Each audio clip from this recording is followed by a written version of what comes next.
I'm a beer hound. Ow! The love affair with beer.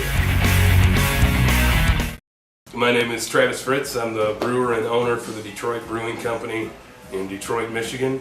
We've been open since 2003, and I'm originally from Dimondale, Michigan. I think a better question might be why Michigan beer in Michigan. I think that beer, unlike most other alcoholic beverages in particular, is meant to be consumed locally. It's certainly a product that can stand up to aging, but we know that the 5 enemies of beer include time and movement.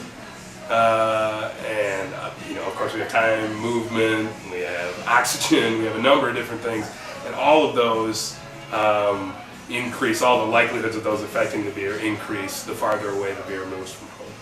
So if you can buy the beer where it's brewed, that's your best bet, and the farther away you get from where it's brewed, you might be able to get a really good bottle that's fresh, or you might not. Or that beer might age well, or it might not. So particularly with craft beer, I think the question is why Michigan beer in Michigan? And the answer is because fresher beer is almost always better.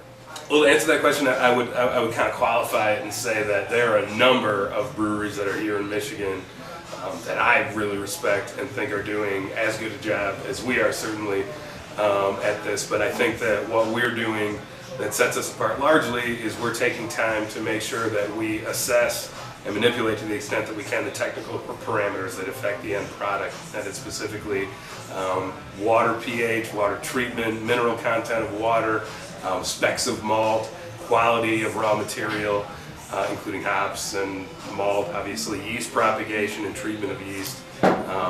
We endeavor to make the most biologically and non-biologically stable beer we can without using any ingredients that would adversely affect the flavor of the beer and make it taste less like a fresh and original product. So we're doing all those things that are specifically used by the Germans in the Reinheitsgebot and that are allowed by the Reinheitsgebot, which I'm sure you know this is the beer purity law. I believe 1518 in Bavaria specifically. And that stipulates that you can only use water, barley malt, wheat in some cases, and hops in beer, and that we don't use any real chemical additives. But to the extent that we can manipulate those parameters to make the product that we want to make, we absolutely do, and we have the know-how and the wherewithal to do it. Well, I don't brew at the pub anymore. We have our brewer Kevin Roger brews out there now, and Kevin is a much more adventurous brewer, frankly, than I am. Kevin was a home brewer for a long time before he came to professional brewing, and he's making some really cool, unique beers. And again, he's kind of delving in, and we all are in the company delving into this kind of, we feel like pushing the envelope with ingredients has kind of run its course, you know. You can still go farther with ingredients that you use, but I mean, how many jelly donuts are you going to throw into a batch of beer before you finally say enough's enough? You know what I mean? So again, he's kind of taking these conceptual approaches to beer that are pretty amazing. So you can always count on good beer. I've never had a dud that Kevin's made ever.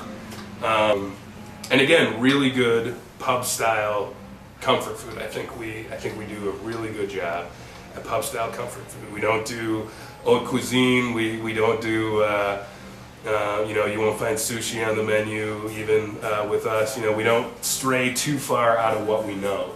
And again, that's the same thing we do with beer. We do with food. I mean, we want to do what we know as well as anybody and better than most. And I think that we achieve that. So you can count on, in my opinion, the best brew pub experience you're going to find at our pub.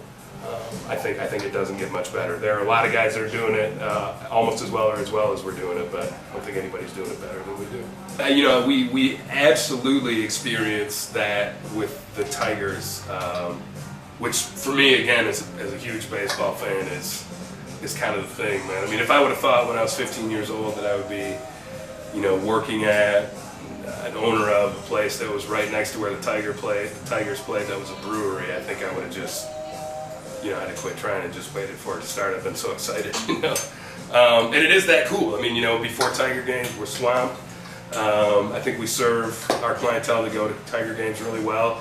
I think because of the demographic that goes to Tiger Games, because it's so broad, we've turned a lot of people on to craft beer. And I think we think of ourselves as a brewery that does that. And I'm proud to do that. A lot of people will say, will say things like, training wheels beer when they talk about lagers or alt beer. And that's fine. I'm cool with that, Absolutely, we do that. If that's what you want to call it, that's fine. I mean, I think we make killer beer that not a lot of other people can make as well as we do. And I think a lot of that is, people that realize that they're kind of trying to snark at us. But, we do that. And the reason we do that is because we have a lot of people who don't know craft beer that come to our pub. And they're turned on to craft beer by us. And they may go then to a Jolly Pumpkin, or they may go to a Shorts, and they may try their beer, and they may get turned on to that stuff. And I think that's great. But that's part of our job. And we get people that are coming down to a Jay-Z concert, and we'll be slammed. We get people that are coming down to a Hank III concert, we'll be slammed. And a lot of those people are already turned on to craft beer, but a lot of them aren't. So do we have a light beer on tap at our pub? Absolutely. Yes, we do. We absolutely do. And we'll give people a pint of our light beer, and then we'll give them a pint of the Dwarf, and then we'll give them a pint of the IPA, and then we'll give them a pint of the Hop Grenade, all in one night. And they've gone through, 2 years of what growth might have taken them 2 years, might have taken them 2 years to do that growth, and they've done it in the night at our pub, and that's part of our mission. I think we do it really well.